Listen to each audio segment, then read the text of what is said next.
The date is April 29, 1945. A German general is about to surrender his entire division, but not to the Americans, not to the British, but to soldiers his own men had been calling monkeys for months. This is the day a joke became a nightmare. This is the day 14,000 German soldiers learned that some snakes have very sharp teeth. But how did we get here? The answer starts with the world's most savage insult. While half the world is burning in war, Brazil is throwing carnival. But there's a phrase you keep hearing in every bar, every street corner, every conversation about the war. The actual phrase was, "É mais fácil uma cobra fumar do que o Brasil entrar na guerra," which means it's easier for a snake to smoke than for Brazil to enter this war. And honestly, it wasn't wrong. Brazil had no battle-tested army, no modern equipment, no experience fighting a mechanized European war. They were the punchline. But Germany was about to make Brazil's biggest mistake for them. Now German U-boats were hunting in the Atlantic when they spotted Brazilian merchant ships. From February to August 1942, German submarines sank 8 Brazilian ships, not military vessels, civilian merchant ships. The Bahia Pendi alone goes down with 270 passengers, including women and children. The streets of Rio exploded. Mobs attacked German businesses. The government had no choice. By August 22, 1942, President Getúlio Vargas declares war on Nazi Germany and Fascist Italy. The snake is about to learn how to smoke, and it's going to burn down everything in its path. Here's what nobody tells you about Brazil's entry into World War II.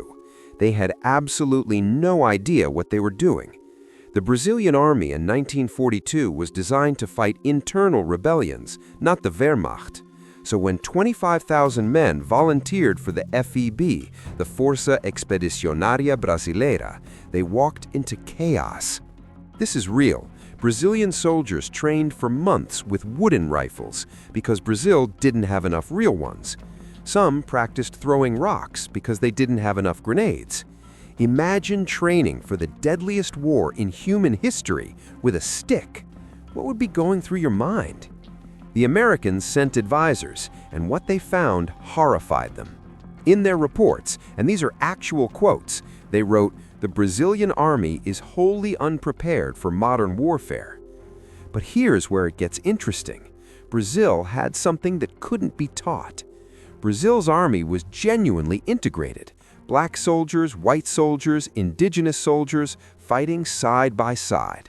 In 1944, this was radical. The U.S. Army was still segregated. The British Empire enforced strict racial hierarchies. The Brazilians? They just saw brothers going to war. And then someone had a brilliant idea. Remember that insult about the snake smoking? They turned it into their official insignia, a cobra coiled around a smoking pipe with the words, "A cobra está fumando," which meant the snake is smoking. It was psychological warfare before the first shot was fired. The message, "You said we couldn't do it. Watch us." By July 4, 1944, 5 transport ships leave Rio de Janeiro carrying Brazil's entire expeditionary force. Destination was Naples, Italy. They're sailing toward the most fortified defensive line in Europe, and most of them have never seen snow. By September 16, 1944, the Brazilians arrive in northern Italy, and they're staring at this, the Gothic Line. 200 miles of German fortifications cutting across the Apennine Mountains, concrete bunkers, interconnected machine gun nests, minefields everywhere, artillery positions with perfect sight lines. The Allies have been throwing themselves at this line for months. British casualties are catastrophic. American divisions are exhausted. Nobody can break through. The Brazilian 1st Infantry Division gets assigned to the U.S. 4th Corps. Their sector, some of the worst terrain on the entire line. Villages called Camaiore, Massa Rossa, Monte Prano. mountains that make the Rocky Mountains look gentle, and it's about to be winter. Most of these Brazilian soldiers have never experienced cold below 60 degrees Fahrenheit. The Germans are waiting, and they're not worried. In fact, they have a nickname for the Brazilians, Die Affen, which translates to the monkeys. September 16, 1944, witnessed the first combat in the village of Massarosa. The smoking snakes attack uphill, through machine gun fire, through mortar strikes, through terrain that should be impossible to assault. They take Massarosa in 6 hours. The German defenders are stunned. These aren't the monkeys they expected. These are soldiers who fight like they have something to prove, because they did. Over the next months, the smoking snakes become legendary. They take Monte Castello, a fortress the Allies had failed to capture 4 times. They liberate Castelnuovo, Montese, Fornovo. But here's the cost. Of every 100 Brazilian soldiers who see combat, 23 become casualties. That's higher than the US average in Italy. They're fighting in sub-zero temperatures, wearing summer uniforms. They're eating half rations. They're using second-hand American equipment that barely works. But they keep winning. By April 14, 1945, the war is almost over. Hitler will be dead in 16 days, but the German 148th Infantry Division doesn't know that. They're entrenched around 2 Italian towns, Fornovo and Collecchio. Over 14,000 soldiers, 2 German generals, heavy artillery, and they're ordered to hold the line at all costs. The smoking snakes? They were about 5,000 combat-effective troops.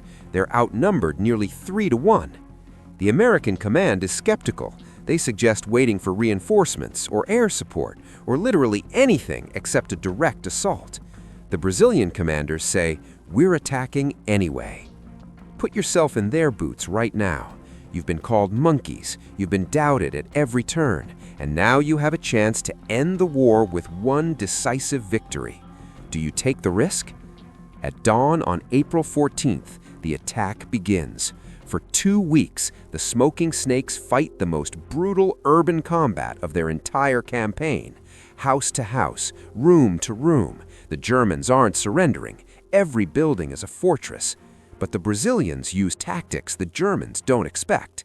They fight like they're back home, aggressive, unpredictable, constantly flanking. They turn the Germans' defensive advantages into traps. By April 28th, the Brazilians have Fornovo. Now they turn toward Collecchio, and the Germans realize something terrifying. They're surrounded. By April 29th, 1945, after 15 days of fighting, the German 148th Infantry Division surrenders. Not to the Americans, not to the British, to the Brazilian monkeys. Final count was 14,779 Axis prisoners of war, 2 German generals, 6 battalion commanders, 80 artillery cases captured, 1,500 vehicles seized. Complete tactical victory. A single Brazilian division, outnumbered, under-equipped, fighting in a foreign winter, just captured an entire German division. The American command calls it unprecedented. British observers can't believe it. Even the Germans are confused. German General Otto Fretter-Pico, commander of the 148th, later writes in his memoir, "The Brazilian soldiers fought with a ferocity and determination I had not seen since the Eastern Front." The snakes weren't just smoking, they were on fire. But let me tell you what this victory actually cost. 451 Brazilian soldiers died in Italy. Another 2,000 were wounded. Some lost limbs in the frozen mountains. Some lost their minds to what we now call PTSD. These weren't professional soldiers. They were students, farmers, factory workers. The average age? 23 years old. They left families behind, jobs, futures, to cross an ocean and fight a war that most Brazilians couldn't find on a map. And here's the part that should make you angry. When the smoking snakes came home in 1945, there were no parades, no celebrations. Brazil had already moved on. Many couldn't get their old jobs back. The government promised veteran benefits that never materialized. Some became homeless. The country they'd bled for barely acknowledged they existed. Within a decade, most Brazilians had forgotten the war entirely. Ask someone today about World War II, and they'll talk about D-Day, Pearl Harbor, Stalingrad. Almost nobody knows about the smoking snakes. But here's what survives. Every Brazilian Special Forces operator still wears this patch, the smoking snake. It's earned, not given. 451 names, kids who became heroes, who proved that courage isn't about where you're from. The last of the smoking snakes are gone now. The final veteran died in 2021. But before they died, they told their stories, and their message was always the same. We weren't heroes. We were just Brazilians who refused to be a joke. If you enjoyed this video, please like and subscribe. Until next time,